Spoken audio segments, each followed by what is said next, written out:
तो 3 अलग अलग शहरों से धर्मांतरण और लव जिहाद के मामले सामने आए हैं। नासिक, अमरावती और सूरत में पुलिस एक्शन में है।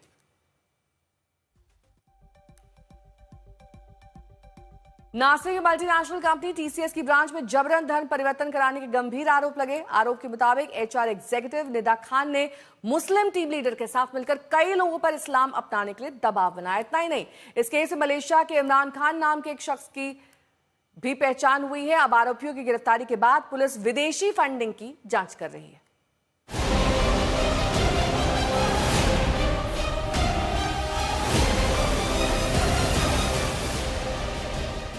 नासिक में टीसीएस कंपनी के कैंपस में धर्म परिवर्तन कराने वाले गिरोह का पर्दाफाश होने के बाद से इस पर सियासी पारा भी चढ़ गया है। अब तक इस मामले में 6 टीम लीडर और एचआर एग्जीक्यूटिव निदा खान पर आरोप है कि वहां काम करने वाले कर्मचारियों पर दबाव बनाकर उनका धर्म परिवर्तन कराने की साजिश रची जा रही थी। अब तक 12 पीड़ितों की पुष्टि हो चुकी है। स्पेशल इन्वेस्टिगेशन टीम इस केस में 9 एफआईआर दर्ज कर चुकी है। इस कंपनी के 9 कर्मचारियों पर गंभीर आरोप लगाए गए हैं। इस धर्म परिवर्तन मामले में पुलिस के हाथ कई व्हाट्सएप चैट भी लगी है, जिससे खुलासा हुआ है कि कंपनी के आड़ में कुछ कर्मचारियों का गिरोह अपना एजेंडा चला रहा था। फिलहाल पुलिस को मुख्य आरोपी निदा खान की तलाश है। नासिक का वो टीसीएस बीपीओ जहां पर युवक और युवतियों को टारगेट कर टीम लीडर और एचआर एग्जीक्यूटिव धर्म परिवर्तन करने की कोशिश कर रहे थे, उन्हें यौन उत्पीड़न कर रहे थे, उनका यौन उत्पीड़न कर रहे थे, उन्हें उनके धर्म के बारे में अनाप शराब कह रहे थे। उस मामले में अब कुछ और पीड़ित सामने आ गए हैं। 3 और पीड़ित युवतियां पुलिस के सामने आई हैं और उन्होंने ये बताया है कि यही टीम लीडर और एचआर प्रोफेशनल निदा खान उन्हें भी टारगेट कर रही थी, उन्हें भी टारगेट किया जा रहा था। उनके धर्म के बारे में भी अनाप शनाप कहा गया था, उनके धर्म को परिवर्तित करने की कोशिश की गई थी, उनका धर्म परिवर्तन करने की भी कोशिश की गई थी। आपको बता दें कि इससे पहले 8 एफआईआर युवतियों ने कराए हैं जो उस बीपीओ में काम करती थी और एक युवक ने एफआईआर कराया। कुल 9 एफआईआर रजिस्टर्ड हैं। अब 3 और युवतियां सामने आई हैं जो उसी टीसीएस बीपीओ में नासिक में काम कर रही थी और पुलिस को उन्होंने अपनी आप बीती बताई है। आपको बता दें इस मामले में अभी तक एफआईआर दर्ज नहीं हुई है, पर जल्द ही इन तीनों की तरफ से भी एफआईआर दर्ज हो सकती है। अब तक जिन 9 पीड़ितों ने एफआईआर दर्ज कराई है, उनकी एफआईआर में बलात्कार, शादी का झांसा देकर यौन उत्पीड़न और हिंदू देवी देवताओं पर अश्लील टिप्पणी करने, नॉनवेज खाने और नमाज पढ़ने के लिए मजबूर करने जैसे गंभीर आरोप हैं।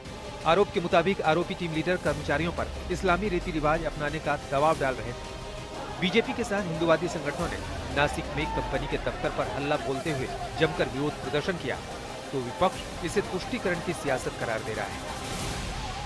महाराष्ट्र के सारे सरकारी और प्राइवेट ऑफिसेस में विशाखा समिति जो महिला यौन उत्पीड़न के मामले में होनी चाहिए, ये कानून है, पर अलग अलग लाइसेंसेस लेकर के महाराष्ट्र में आईटी सेक्टर बढ़ रहा है। इसका फायदा लेकर के टायर 2 सिटीज में हमारे पास एक मल्टीनेशनल तरीके की हम कंपनी है और हमारे पास अपना एचआर है। हम हमारे एचआर के द्वारा महिलाओं के और सभी के हकों का संरक्षण करते हैं, ऐसा ये लोग कहते हैं।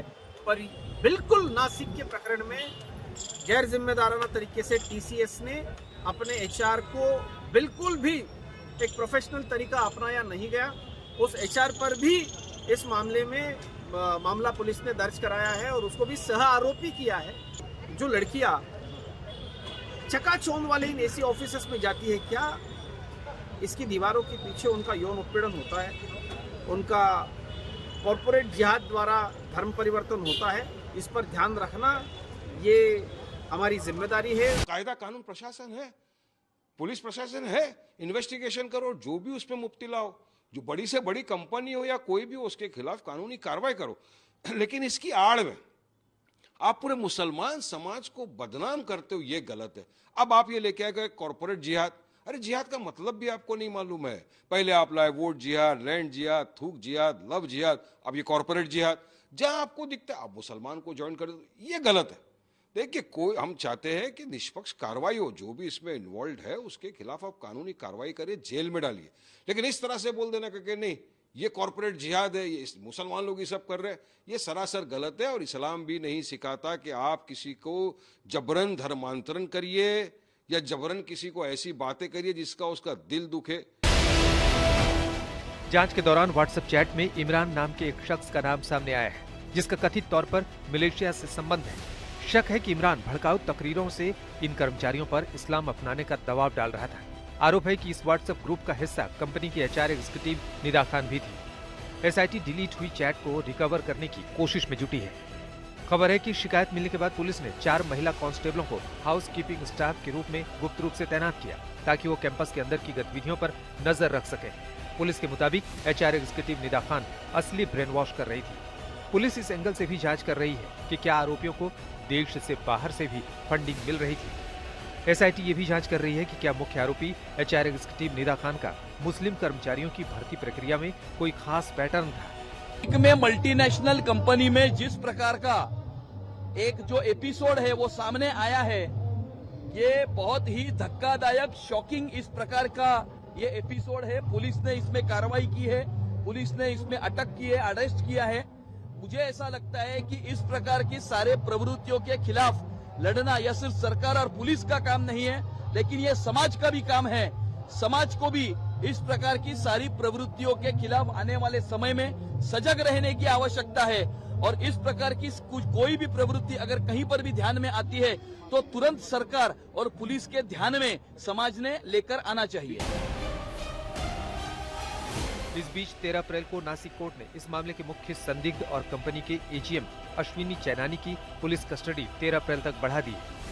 पुलिस ने टीसीएस से जवाब मांगा था, जिसके बाद कंपनी ने बयान जारी कर कहा कि नासिक में हमारी कंपनी ने शिकायतों को काफी गंभीरता से लिया है।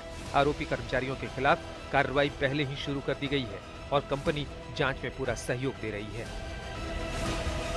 पुलिस का यह भी कहना है कि जो संख्या है टीम लीडर, आरोपी टीम लीडर और एचआर प्रोफेशनल की, वो भी बढ़ सकती है। और कुछ आरोपी इसमें इन्वॉल्व है, इस धर्म परिवर्तन के रैकेट चलाने में इन्वॉल्व है। इनका एक व्हाट्सएप ग्रुप था जो कि अब फोरेंसिक इन्वेस्टिगेशन के अंडर है। और आपको बता दें कि इस व्हाट्सएप ग्रुप पर जो निदा खान है और जो टीम लीडर हैं, आरोपी टीम लीडर, ये लोग डिस्कस किया करते थे, यहाँ पर वार्तालाप किया करते थे कि किसको टारगेट किया जाएगा, टीम में से किसको टारगेट किया जाएगा। इसके अलावा ये भी इंफॉर्मेशन सामने आ रही है, ये भी खबर सामने आ रही है कि इन 3 युवतियों के अलावा जो अब सामने आई हैं और कुछ आरोपी टीम लीडर्स के साथ इन्वॉल्व थे, एचआर प्रोफेशनल निदा खान के साथ इन्वॉल्व थे, तो आरोपी की संख्या भी अब बढ़ सकती है। ये व्हाट्सएप ग्रुप जो है, जो इनका व्हाट्सएप ग्रुप था, उसे की एविडेंस समझा जा रहा है, उसे अहम सबूत समझा जा रहा है और फोरेंसिक जांच के बाद उसे कोर्ट में पेश भी किया जाएगा। कैमरा पर्सन नितिन बर्ने और नासिक से प्रवीण ठाकरे के साथ दिव्येश सिंह, मुंबई आज तक। और इसी मामले के सामने आने के बाद टाटा सन्स के चेयरमैन एन चंद्रशेखरन ने 2 दिन पहले ही कहा था कि नासिक में हमारी कंपनी ने शिकायतों को काफी गंभीरता से लिया है। आरोपी कर्मचारियों के खिलाफ कार्रवाई शुरू कर दी गई, लेकिन इसके लेकर जांच भी बिठाई गई है और आरोपियों के खिलाफ एक्शन भी लिया जा रहा है। ओंकार बावले मेरे सहयोगी जुड़ गए हैं तमाम जानकारी के साथ। ओंकार, क्या एक्शन कंपनी ने लिया है? टीसीएस की तरफ से अब क्या सख्ती की गई है और क्या कुछ नॉर्म्स में भी बदलाव किए जाएंगे कंपनी पॉलिसी के?